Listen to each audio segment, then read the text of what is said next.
Does flower arranging terrify you? Don't let it. This week we are first going to start by making some lilacs, and then we are going to arrange all of our flowers from last week and this week onto a cake into a sweet little Valentine's Day arrangement for your love, your galentine, or maybe just yourself. Let's go.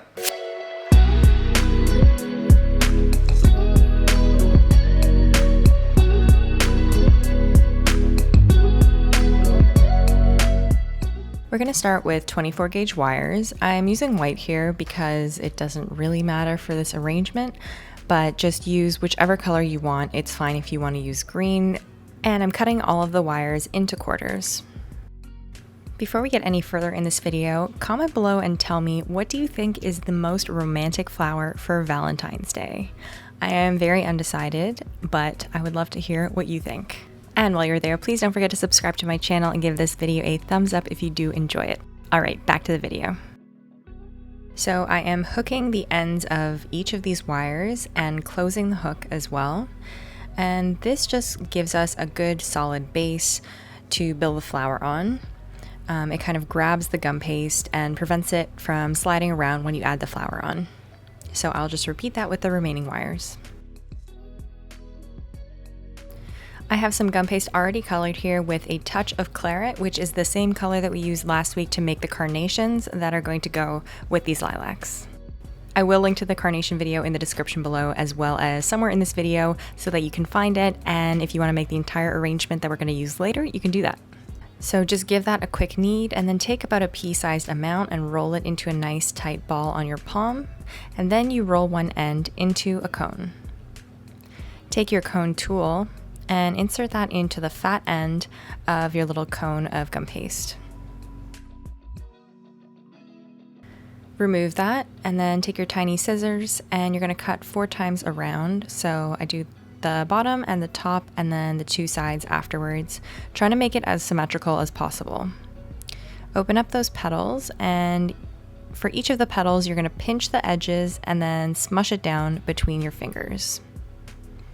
So you just want to get rid of that sharp corner on all of these petals and then just smush them down so they're more delicate and thinner. Take the wider end of your Dresden tool and you'll just smush that using one of your fingers as like a backing to hold the petals sturdy. So I'm just smushing it and removing the Dresden tool. Now you will pinch the tips of all of these petals. Then you will grab a wire and dip the hooked end into some gum glue, wipe off the excess on your hand, and then insert that straight down, thread it through the flower. Secure that just by pinching around where the hooked end is at the top, and reshaping as you need. Sometimes I will use the cone tool to just accentuate the center. And then twist some of those petals just to give them a bit more movement so they're not so static looking. Perfect. Now let this dry in the styrofoam and I'll show you one more. Rolling that gum paste and then rolling it into a cone, inserting that cone tool and cutting 4 times around.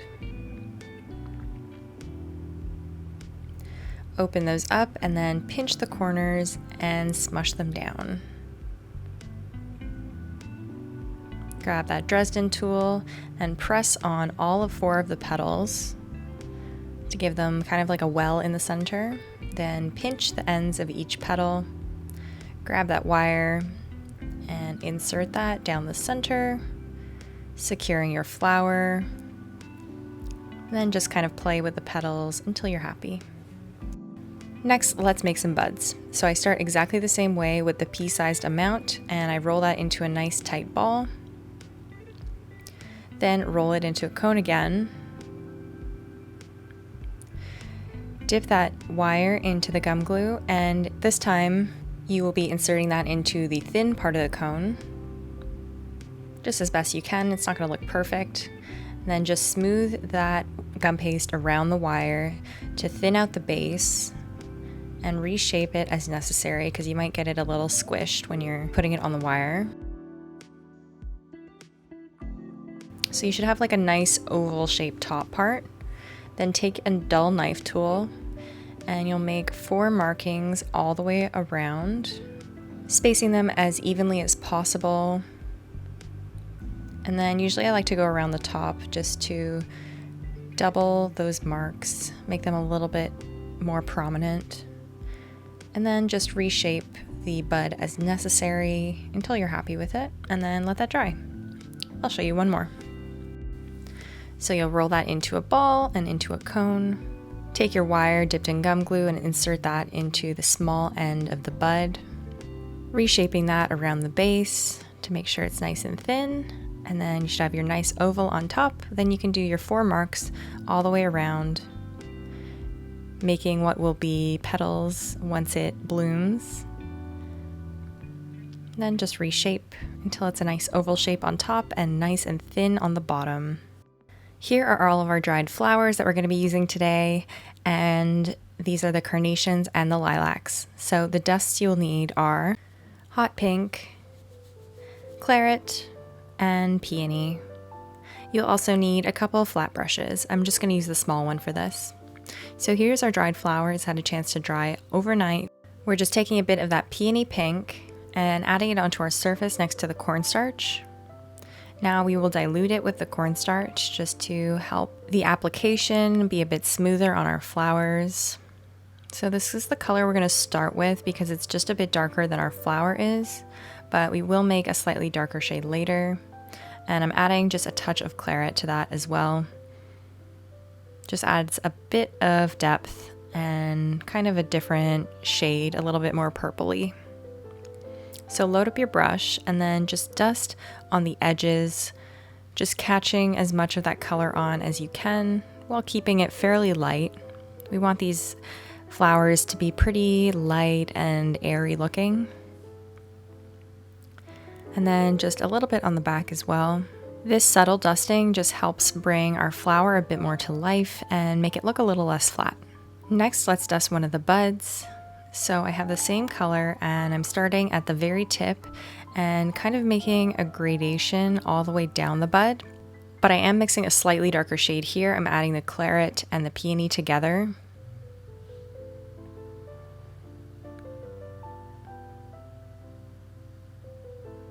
And I'm also going to add a bit of that hot pink. So the buds do tend to be slightly darker than the open flowers would be. So I'm just dusting that from the tip to the base, making that gradation all the way down.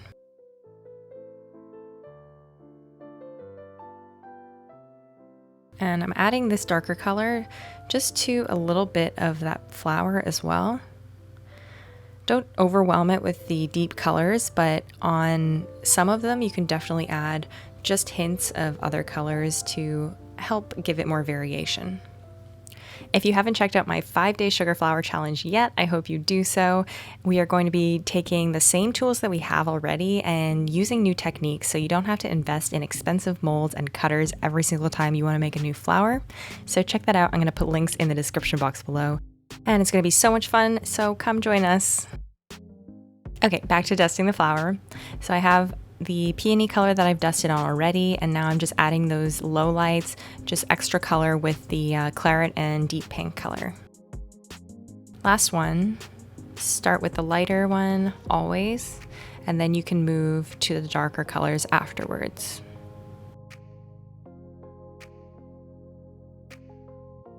Remember, you can always build on the colors more, but it's so hard to try and take color away. So start light and then just make your way to more layers and more depth. Here are all of the completed lilacs. You can see that they're all slightly different colors, which really helps bring them to life. We are starting with just a blank canvas, a beautiful white buttercream cake with an unfinished top edge, which I actually show you how to do if you want to check out my buttercream class called Creative Buttercream Cakes. I'm going to link to that in the description box below, along with my favorite Italian meringue buttercream recipe, just in case you want that too. So we're going to begin by just building out the main structure of the heart. So we're going to start with the 2 top kind of lobes, and so I'm just inserting the first carnation here, just for the top right lobe, and then I'm just measuring where I think the next one should go, pretty much opposite. This one's slightly smaller, so we're just gonna have to build out with some filler flowers as well. But as I said, we're just starting with the main shape, which is what I do for all of my arrangements. Now I will insert this one into the middle.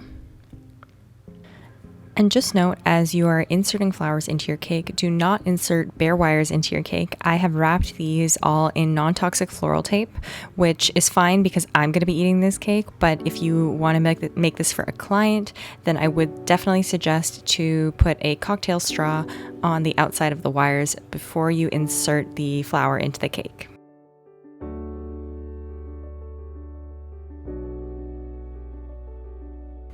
Okay, so back to the arranging. I'm still building out the main shape, just adding a little bit more into the middle here. And you can kind of see it's taking shape as a heart.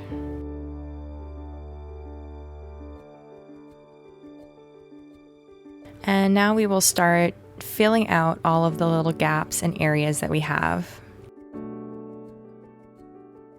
So just taking little bunches of the lilacs, and in any of the spaces that I see, I'll just insert those.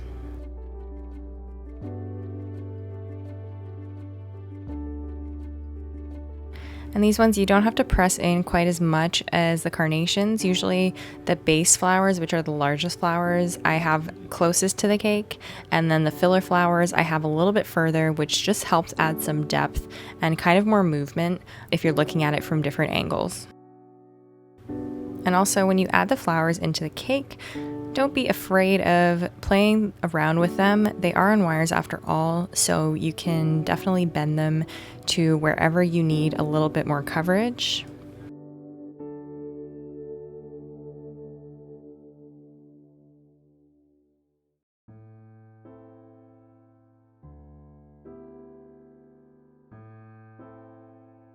So any of the gaps that I see, or anywhere where I feel that there's kind of a hole, like the shape isn't quite rounded out enough, that's when I would add some more filler flowers. I'm going to add some other flowers as well. So these are just some pink hydrangeas that I've made, and I will link to a tutorial for these guys in the description box below, as well as somewhere in this video. And I'm also going to be adding stephanotis, and I also have a tutorial for that on YouTube. So just gently inserting those, and that's just making like the right lobe of the heart. So the shape is really starting to come together now. Just filling in any gaps that I see. So there should be a fairly straight line from, let's say, the right lobe down to the bottom point of the heart. So that's why I'm adding those stephanotis there. A little bit more to the left lobe.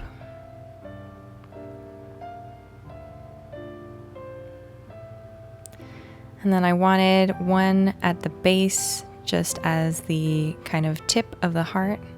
And then one last little bunch of hydrangeas, just to balance out the hydrangeas on the other side. I hope this heart arrangement tutorial gave you some ideas of how I arrange flowers onto cakes. And if you do want a more in-depth look into how I do that, it's going to be in my peony course, which is upcoming, and I'm going to link to that in the description box below if you want to check it out. Before you head out today, please don't forget to subscribe to my channel if you want to see more videos just like this one. And don't forget to share this video with someone who might like it, and I'll see you next time.